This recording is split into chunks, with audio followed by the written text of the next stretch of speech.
शब्द बार बार बोल रहे थे। अभी हम फिर से वाणी चलाए ना, तो वो हमें समझ सुनाई देगा। अभी सुना भी,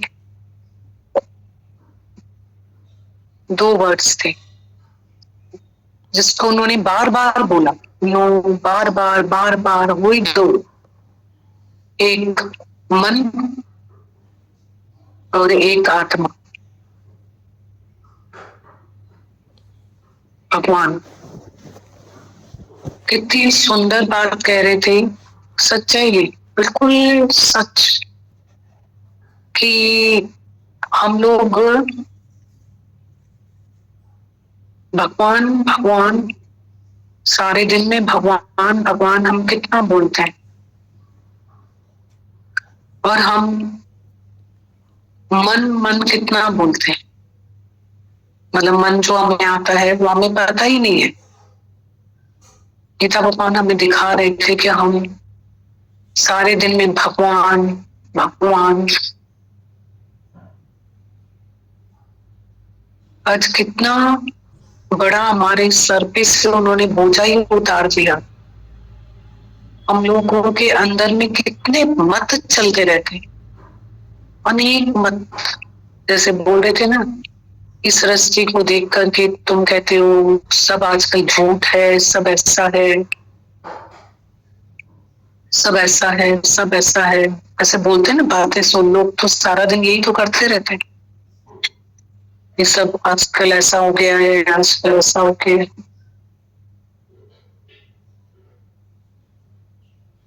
तो कितना हमारे सर पे से उन्होंने एक शब्द बोलते हैं ना, गुरु ज्ञान का, तो इतना बड़ा हमारे ऊपर से वजन उतार देते हैं। बोले थे इंसाफ है, इंसाफ है, इंसाफ का मंदिर है, भगवान का घर है। आज एक ही शब्द माता भगवान के वीडियो क्लिप में चलता है, इंसाफ का मंदिर है, भगवान का घर है। आप गौर करोगे ना तो उसमें माता भगवान ने बोला है तुम सब करते हो, बाकी सत्संग नहीं करते हो, सब किया तो क्या हुआ। तो उस पे वो माता भगवान हमें सिखाते हैं कि अगर तुम सत्संग में बैठोगे तो मेरे से इस तरह का सवाल नहीं करोगे और दुखी सुखी नहीं होंगे, शिकायत नहीं करेंगे, भगवान को उलाहना नहीं देंगे। तो उन्होंने ये बोला है उसमें। तो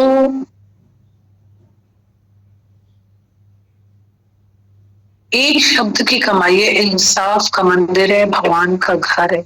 आज चला ना, एक शब्द है पर इसमें कितना ताकत चाहिए, कितनी ताकत चाहिए, बहुत ताकत चाहिए। कि हम बोले हर बात में कि ये इंसाफ का मंदिर है, भगवान का घर है। माता भगवान बोलते हैं ना, तुम सत्संग में आके बैठते तो हो, पर तुम्हें एक शब्द है, हुक्म याद है। हुक्म में अंदर हर कोई, बाहर हुक्म न कोई, नानक हुक्म है, जय पूजे तो हो मैं कहे न को। हम सच बातें जो माता गीता भगवान कह रहे थे, हम लोग इस देह में जीव भाव में रह करके सारी बातें करते रहते हैं सब। और जब हम गुरु की, आत्मा मतलब गुरु,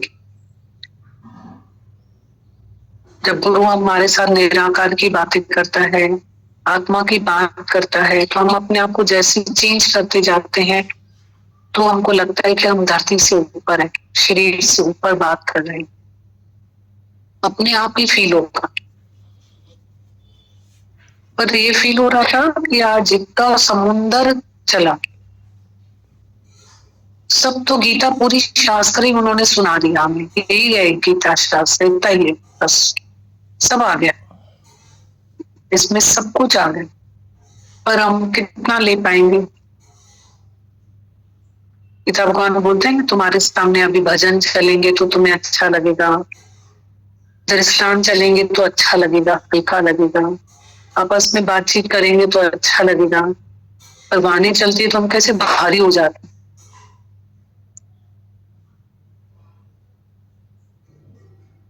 और हम वाणी सुन के भारी हो जाते हैं और वाणी हमें सूक्ष्म बनाती है। मजे की बात है, हम वाणी सुन के भारी हो जाते हैं, पर सूक्ष्म भी हमें वाणी बनाएंगे, अंतर्मुखी भी हमें वाणी बनाती है।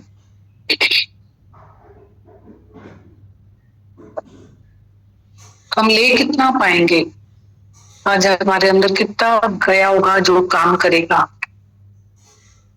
और लग लगातार हो करके sincerity and hard work only lead to success. इतना तो हमने मन के लिए क्या किया, 1 घंटा बैठना, तन के लिए हमने क्या नहीं किया, क्या नहीं किया। हम बोलेंगे 3 टाइम खाना, सारा दिन जो हम लोग इधर उधर जा रहे हैं, भाग दौड़ कर रहे, पेट के लिए, खावा के लिए, खावा खावा चाहिए, खावा। तो शरीर, और शरीर कितना अनित्य है, कितना बेवफा, कितना धोखा, कितना दुख, कितना अनित्य शरीर है। और सब फेवरेबल्स होते हुए भी मूड ऑफ, मन लाइट ऑफ, हमारे पास में हिम्मत का है, शक्ति का है, कुछ भी हम चेंज कहाँ स्वीकार कर पाते।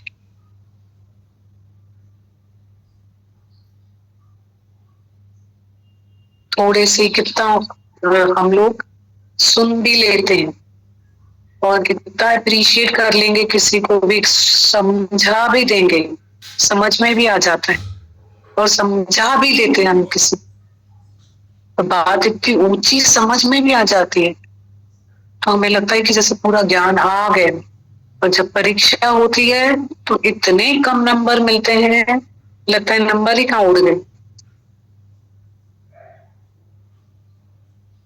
तो परिस्थिति के समय हमारी स्थिति क्या होती है, और हमें डे टू डे लाइफ में रोज हमारा मन कितना कामना का कीड़ा है, इच्छाओं का कीड़ा है।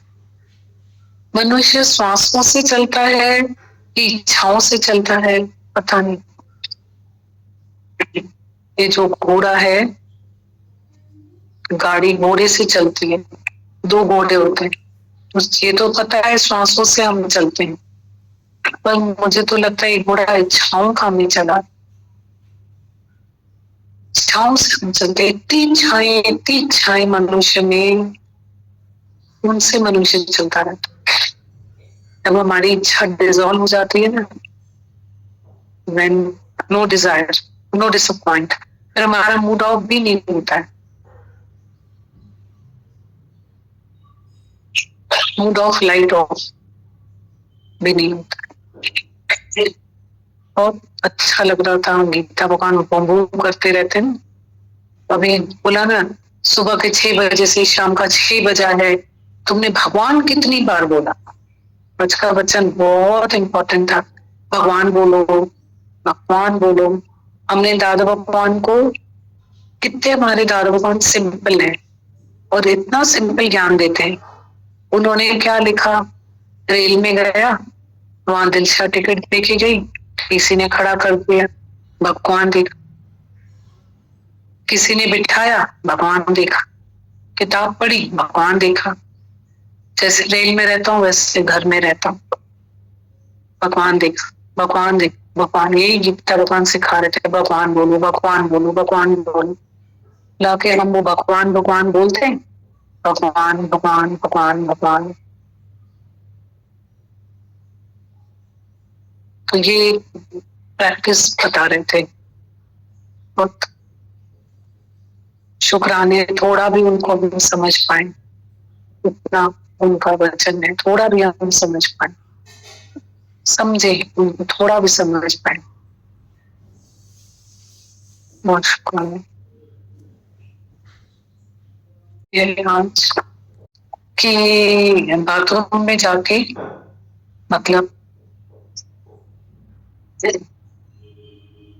कुछ रोना आता है तो रोक के, फिर मुंह धो के, क्रीम लगा के बाहर। ये बात बहुत गहरी बात है। क्या होता है, देखो, आज बहुत बड़े बड़े दुख है और गुरु ज्ञान भी नहीं है। तो एक मेल मेंबर होता है, फीमेल होता है, दोनों के पास दुख होता है। फीमेल का क्या देखा कि रोके और अपने को हल्का कर देता है इंसान। गीता भगवान ने बोला रोना है तो रो लो। पुरुष क्या करता है, अपने आंसू तो पीता ही है, वो जो सामने वाले के आंसू है ना उसको पता ही नहीं चलता है, वो भी पी लेता है और उसको पता ही नहीं है कि ये आंसू भी अगला। ये बहुत करीब से, बिल्कुल नजदीक से अनुभव किया कि ये ठीक हो गए और वो अपने दुख से निकल ही नहीं। जिनका आपको ये एहसास है कि जो चुप है, रो नहीं रहा है, उसके अंदर कोई दुख नहीं, दुगना दुख होगा। अपने आंसू भी नहीं निकाले और दूसरे के भी पी ले। और इसलिए गीता भगवान ने बोला कि अगर तुम्हें रोना आता है तो तुम ऐसे के पास तो जाके रो जो तुम्हारे आंसू ना पिए और तुम्हें भी ऊपर उठाए। तुम उसके सामने रोते रहते हो। वही हम लोगों को बहुत सीखना है। हम उन्हीं के सामने बार बार वही बातें रिपीट करते रहे। बच्चों के सामने जो बोलने वाली बात नहीं होगी वो बार बार उनके सामने ही बोलते रहे। ये गिर गया, इसको लग गई, दादा नहीं, बच्चा गिरा, उसको बोला तेरे को कुछ हुआ ही नहीं है, तू गिरा ही नहीं, धरती को चोट, उठ उठ उठ दौड़। उसकी माँ बोल रही थी बी बी बी बी, तेरे को इतना लगा है, रोक रोक रोक मत चलना, अब चलना भी मत, बैठ जा। दादा ने उसको उसी समय बोला दौड़ दौड़, कुछ नहीं, तो दौड़ गया। तो दादा भगवान ने बोला माँ ने चोट को लेके बिठा दिया और गुरु ने उसको दौड़ा दिया। ये भरी हुई है उनकी वाणी, दादा भगवान। तो हम उनके सामने रिपीट करते हैं बात, कमजोरी की बातें, बार बार जो नहीं बोलने वाली बात किसी के सामने बोलते हैं बार बार। कोई किसी को लेके आता है बार बार, वो उसकी रामायण, वो उसके साथ है ना ऐसा हो गया। पता ही है ना तुमको भी मेरे को भी, मत बोलो ना उनके सामने, क्यों रिपीट कर रहे हो बातें, इसके साथ है ना ऐसा हो। बोलेंगे इसका रिश्ता है ना ब्रेक हो, इसके बच्चे ने ना ऐसा कर, क्यों बोलते हो ये वर्ड्स, क्यों किसी के सामने बोल रहे हो गया ना, क्या पता है ना, तुमको भी पता है, किसी को भी पता होगा, बार बार क्यों बोल रहे हो। बहुत बहुत ये बहुत अच्छी पॉइंट है कि बाथरूम में जाके रोके हैं। बहुत अच्छा वचन था, बहुत डेप्थ है इसमें, बहुत गहराई है अंदर में। ऐसा नहीं है कि कोई बोलता है अपने दुख सुख की बात मत करो, पर देश काल पात्र भी जरूर देखो। अब हमने देखा करीब से, मतलब उसकी वाइफ इतनी मजे में, इतनी नॉर्मल होती गई, रो रो के अपना निकाल, और हस्बैंड बिल्कुल तरह के अंदर चला धरती जन। मैं उसको समझा रही थी कि तू को आए ना तो फोन कर, किसी से बात कर, इसके सामने मत कर। हम दोनों गलत नहीं, समझ नहीं आता है ना, पर ये बहुत करीब से अनुभव किया। बहुत सीखना है हमें, इतना सीखना है, बहुत सीखना है, एंडलेस। और एक एक श्वास में एग्जाम, सच है। ये मन जो है क्या है, आंधी है, तूफान है कि क्या है। सच बोला है अर्जुन ने, आवाज से तेज है, हाथी से बलवान है और उल्टी सलाह देगा। गीता भगवान ने अभी बोला ना कि उल्टा सलाह का, सलाह ही उल्टी, फिर उल्टी, फिर उल्टी।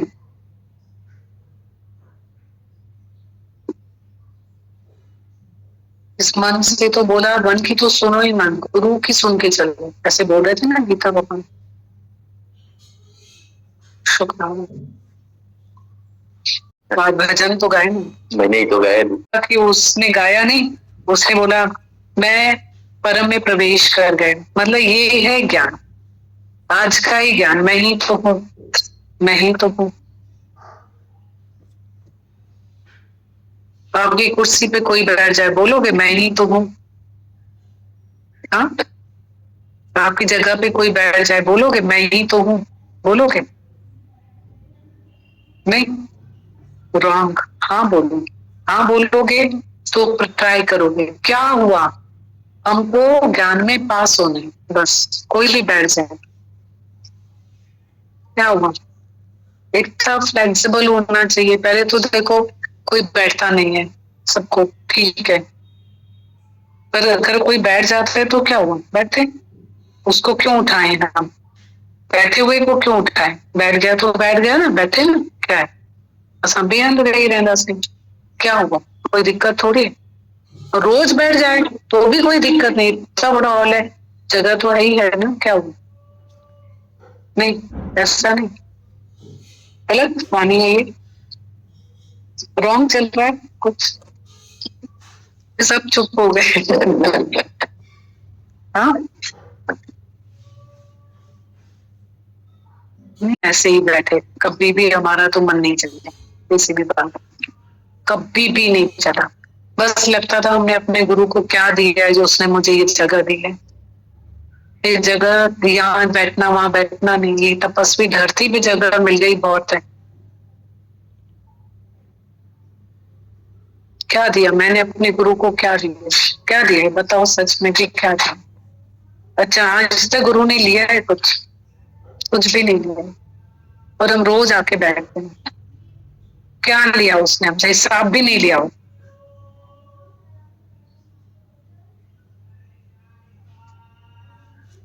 ऐसे ये तो जनरल एक बात पे बात निकली, बाकी हमने तो किसी से कोई नाम रूप है ही नहीं हमारी नजरों में, अंदर में कोई शिकायत या कोई बात कुछ भी नहीं है, तो बात पे बात निकल आई ऐसे ही। ये सुनता ही नहीं है। मैं रोज इसको, राजू को बोलती हूँ कि रोज का सत्संग सबका शुरू करो, ये सुनता ही नहीं बात। मैं घर में कोई क्यों बैठे, आप बैठो एक दिन, मैं तो इनको रोज बोलती हूँ कि तुम बैठ जाओ एक दिन, एक दिन छोड़ के एक दिन आया करो,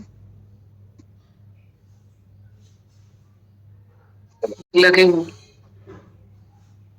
हमारा कोई और इंटेंशन नहीं है, बस लगता है कि सब आके फाइन, मतलब क्यों ऐसा, देखिए कानून में हलन का हुए भी तपस्या का कर्म से नहीं लगता इस बात से, बस ठीक है, ठीक है, सब चलता है, होता है, हम सब अच्छे, सब राइट, ऑल इज गुड।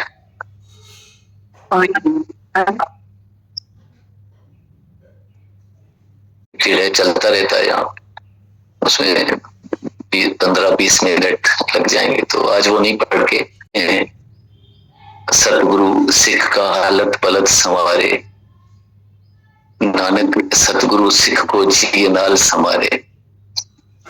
अपना गुरु जो है ना, अपने सिख को कभी गिरने नहीं देता है, ये इसके ऊपर आधारित एक दृष्टांत है। माता भगवान जैसे कहते हैं हमेशा वाणी में कि सतगुरु सिख का हलत पलत संवारे, नानक सतगुरु सिख को जिए नाल संवारे। गुरु जो है ना, अपने सिख को अपने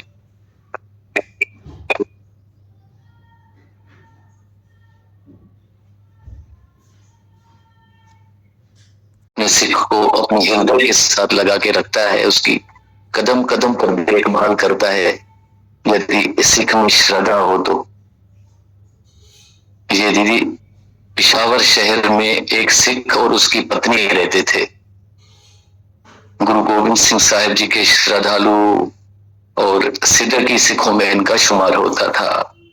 इनके घर एक पुत्र का जन्म हुआ जिसका नाम उन्होंने जोगा रखा।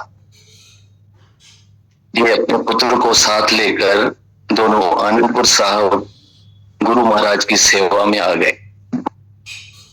सेवा करते करते इनको काफी अरसा हो गया, इनका मन आनंदपुर साहब में लग गया था। काका जोगा भी बहुत होशियार हो गया था और तोती जबान में बातें भी करने लग गया। एक दिन गुरु महाराज ने जोगा से पूछा, काका तुम्हारा नाम क्या है? जोगा काके ने उत्तर दिया, जोगा। तो गुरु साहब ने दूसरा सवाल पूछा, किस जोगा, माना किस योग्य, किस जोगा। काके ने फौरन उत्तर दिया, सतगुरु जी आप जोगा, गुरु जोगा। अच्छा, फिर तो हम तुम्हें तुम्हारे माँ बाप के साथ नहीं जाने देंगे, गुरु महाराज ने कहा।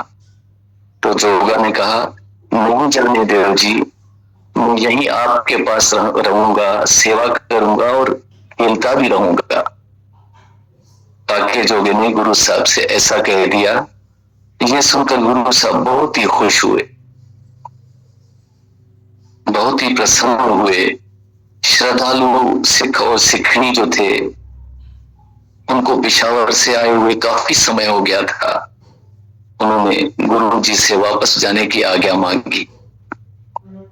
काके जोगे को भी कहा कि हमारे साथ चलो, पर काके जोगे ने जाने से साफ इनकार कर दिया कि मैं तो यहाँ गुरु जी के पास रहूंगा। माता पिता चले गए, काका गुरु साहब की सेवा में रह गया। गुरु साहब जी उसको बहुत प्यार किया करते थे। समय तेजी से गुजरता गया। अब काका जोगा जवान हो गया, बहुत ही सुंदर और गबरू जवान था। गुरु साहब जी ने वैसाखी के मेले पर अमृत छकाकर उसको जोगे की जगह जोगा सिंह बना दिया।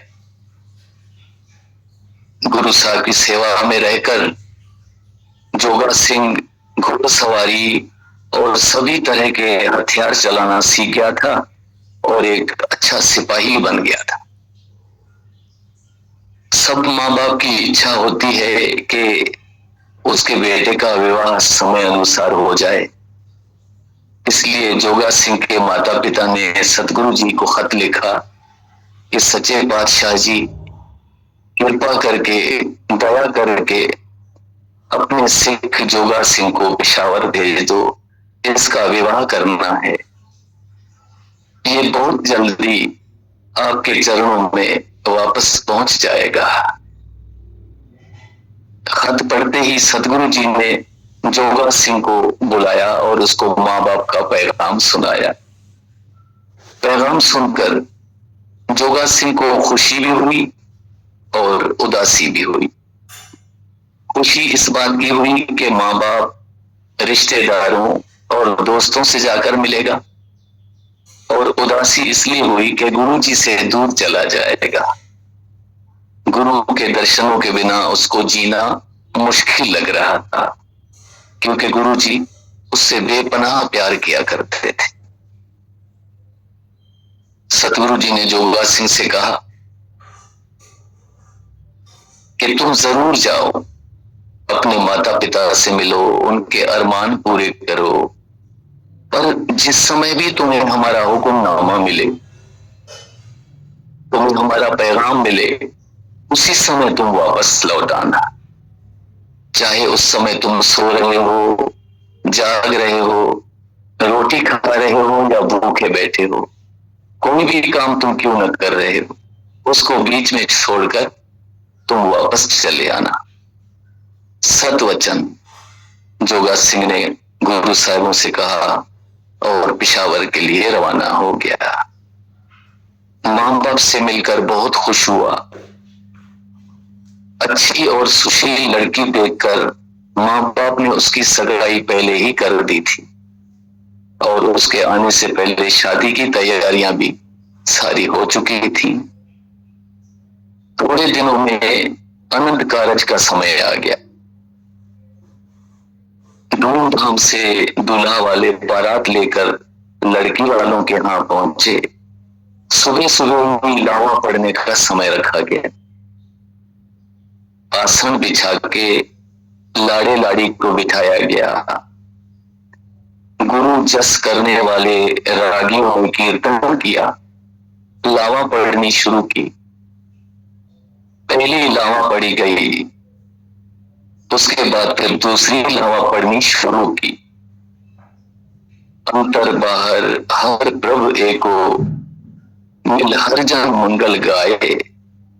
जन नानक दूजी लाव चलाई, अनहद शब्द बचा। ये दूसरी लावा का अंतिम पैराग्राफ है। अंतर बाहर हर प्रभ एको, मिल हर जन मंगल गाए। जन नानक दूजी लाव चलाई, अनहद शब्द बजाए। तब दूसरी लावा चल ही रही थी। लाड़े ने माथा टेका, लाड़ी अभी माथा टेक ही रही थी कि अनंतपुर साहब से आए हुए एक हलकारे ने सतगुरु जी का हुक्मनामा जोगा सिंह को दे दिया। भाई जोगा सिंह ने उसी समय पढ़ना शुरू किया। गुरु साहब ने लिखा था, जिस समय ये हुक्मनामा मिले तुरंत उसी समय अनंतपुर साहब के लिए रवाना हो जाना। गुरु चरणों के भंवरे ने गुरु का हुक्मनामा पढ़ा और झट उठकर खड़ा हो गया कि मैं जा रहा हूं, अब मैं नहीं रुक सकता हूं, बाकी लावा नहीं पढ़नी है, ये गुरु जी का हुक्म है। माँ बाप, रिश्तेदार, ससुर और रागी विद्वान सारे रोक रहे हैं कि 5-7 मिनट और लगेंगे, अरदास हो जाए फिर चले जाना। इतनी सी देर में गुरु जी नाराज नहीं होंगे। पर भाई जोगा सिंह नहीं रोका। घर वालों ने उसका पढ़ना और कृपान उससे ले लिए। बाकी की लावा उसके पढ़ने और उसके कृपान के साथ पढ़ाई गई और इस तरह से विवाह की रस्में पूरी की गई। जब तक ये रस्में हुई, इतने में तो तेज तरार घोड़े पर बैठकर सीधा की सिख भाई जोगा सिंह पिशावर की हद पार कर चुका था। पिशावर से रावलपिंडी, रावलपिंडी से लाहौर और फिर उसने अमृतसर का रुख किया। अपने प्यारे सदगुरु से मिलने की तड़प और उनका हुक्म पालन करने की तमन्ना उसको कहीं रोकनी ही नहीं दे रही थी। सरपट घोड़ा दौड़ा के वो चला जा रहा। अमृतसर साहब पहुंचकर हरमंदिर साहब में मत्था टेक कर उसने होशियारपुर का रास्ता लिया। कुदरत के खेल भी बहुत ही निराले होते हैं। सतगुरु महाराज ने अपने सिख का इम्तिहान लेना था, उसकी परीक्षा लेनी थी। होशियारपुर में गुरु महाराज ने एक और ही कौतक रच दिया। गलती से जिस बाजार से भाई जोगा सिंह गुजरने लगा वो वेश्याओं का बाजार था। बाजार की एक बैठक के बाहर एक सुंदर वेश्या बैठी थी। भाई जोगा सिंह वहां से गुजरा, वो उसकी तरफ इशारे कर रही थी। भाई साहब उसके निर्णयों के जाल में फंस गए। उसके कदम वहीं रुक गए। आंखें फाड़ फाड़ कर उसकी तरफ देखने लगा। एक बार उसको ख्याल आया कि वो गुरु का सिख है, कोई देखेगा तो क्या कहेगा। ये सोचकर वो शर्मिंदा सा हो गया और 10 कदम आगे चला गया। आगे जाकर फिर रुक गया। उस स्त्री का चित्र उसकी आंखों के सामने घूम रहा था। वो सोच रहा था कि सूरज की रोशनी में वो उसकी बैठक पर कैसे जाए, लोग देखेंगे तो क्या कहेंगे। वो गुरु को और गुरु के हुक्मनामे को भूल चुका था। दिमाग और आंखों में बस वही चित्र घूम रहा था। कुदरत के खेल अजीब हैं। कहां अपनी रूप वस्ती इस सुंदर स्त्री को घर पर छोड़ आया, उसके साथ विवाह की रस्में भी पूरी नहीं की और यहाँ ऐसी जगह पे आकर फंस गया जहां अखलाक और धर्म का नाश ही होता है। भाई जोगा सिंह को अनंतपुर साहब का रास्ता भूल गया। वो शहर से थोड़ा दूर बाहर जाकर बैठ गया, इस इंतजार में कि अंधेरा होते ही वो इस वैश्या की बैठक पर जरूर आएगा। गुरु का सिख तो हिल गया, मगर सच्चा सतगुरु तो हमेशा से ही, अजल काल से ही अपने सिख की राखी करता आया है, रखवाली करता आया है। इसीलिए ये पॉइंट चला था कि सतगुरु सिख का हलत पलत संवारे, नानक सतगुरु सिख को जिया नाल संवारे। दशमेश पिता गुरु साहिब घट घट की जानने वाले को पता चल गया कि उसका सिख किस हाल में है। वो अपनी आत्मिक शक्ति से अपने सिख को बचाने लगे। एक संतरी का रूप धारण करके वेश्या की बैठक की पौड़ियों के बाहर खड़े हो गए। अच्छा खासा अंधेरा हो चुका था।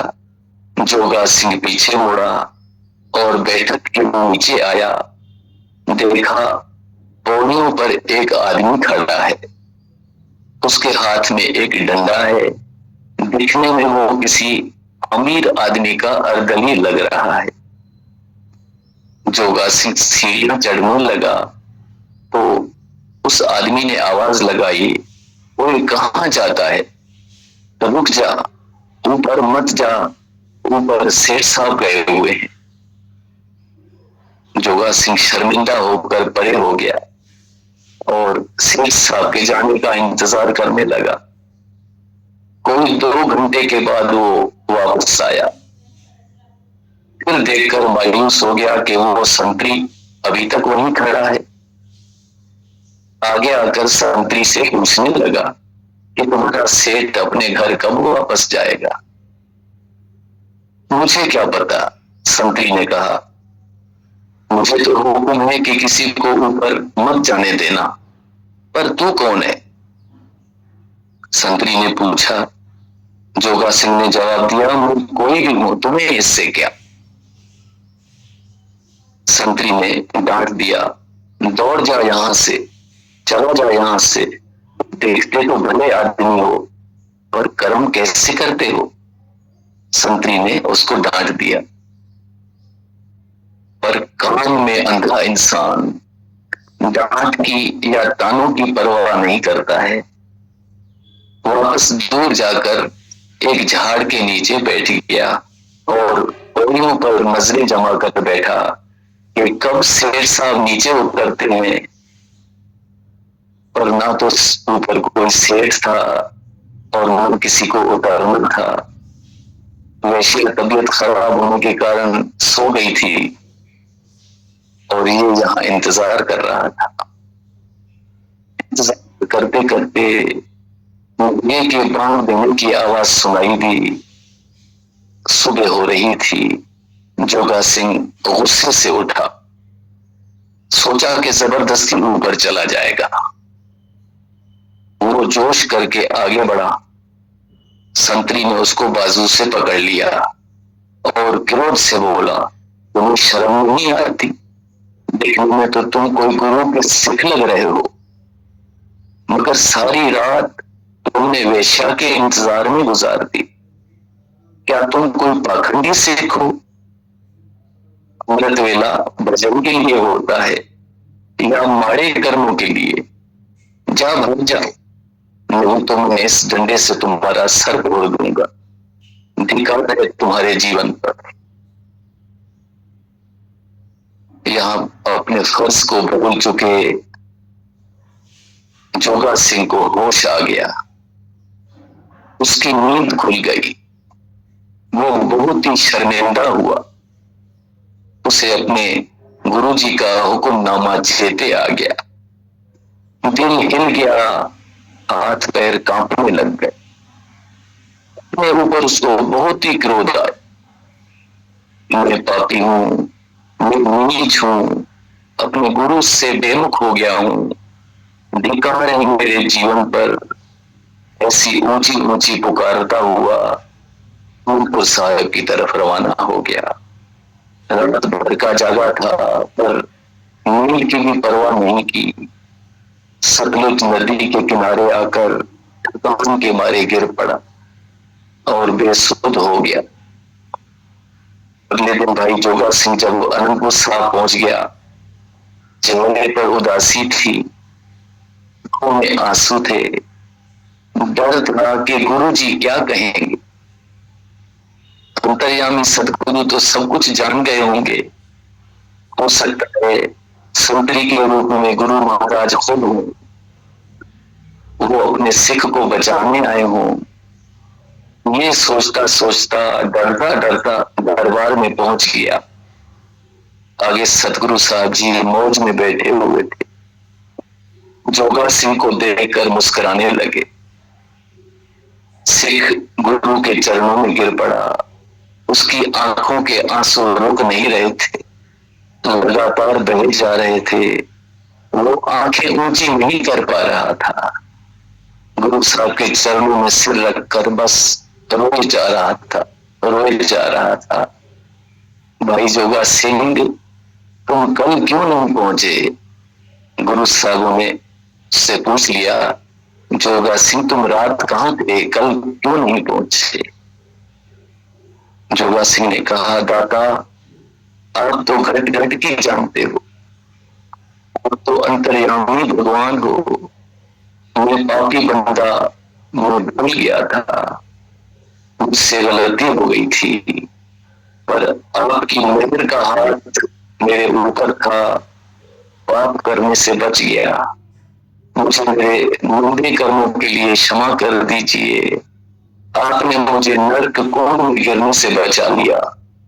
मैं भूल गया दाता, मुझे बख्श दो, मुझे बख्श दो।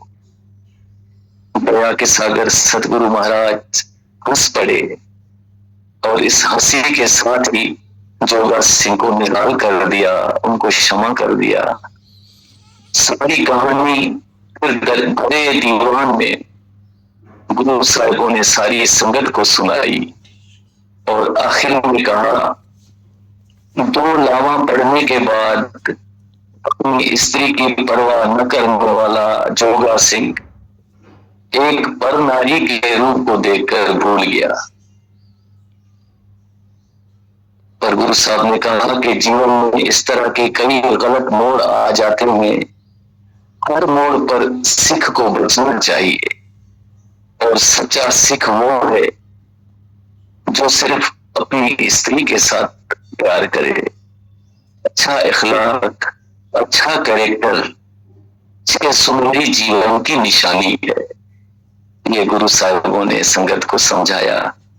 भाई गुरदास जी भी लिखते हैं, देख बड़ियां चंगियां मावा भैया जाने, कि किसी पराई नार को देखकर उसके प्रति माँ का, बहन का और बेटी का ऐसा प्रभाव होना चाहिए, ऐसी सोच होना चाहिए। भाई जोगा सिंह पूर्ण ज्ञानी संत हो गए हैं। उनकी याद में आज तक पिशावर शहर में गुरुद्वारा बना हुआ है, गुरुद्वारा भाई जोगा सिंह। ये आज तक पिशावर में कायम है। एक सच्चे सिख की कहानी थी। बहुत सारे शुक्राना।